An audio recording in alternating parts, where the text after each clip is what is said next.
First ministers are meeting on climate change on Thursday. What's your ask at the first ministers? What do you expect will be the outcome?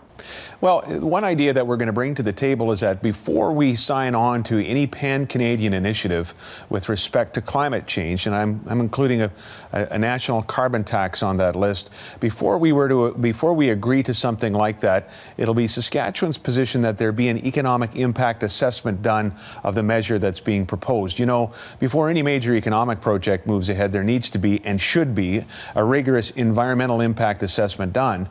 We would make the same case with respect to some pan-Canadian climate change initiative like a national carbon tax. Let's find out what it would do to consumers. Let's find out what it might do to businesses, to an economy right now that's soft, certainly, that has its challenges, that is facing some headwinds.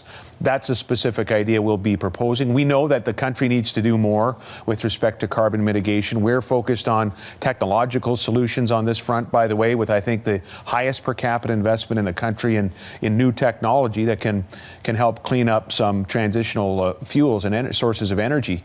But it'll be our position that we need to focus on the economic impact of whatever it is that we're proposing, especially when it's true that jobs may well hang in the balance.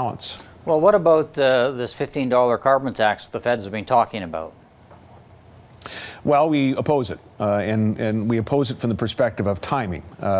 You know, we don't think this is the right time for a carbon tax, given weaknesses in the Canadian economy, given the challenges we're facing in the energy sector, which is it's just a very important sector for all of Canada, not just for the provinces where the industry is resident.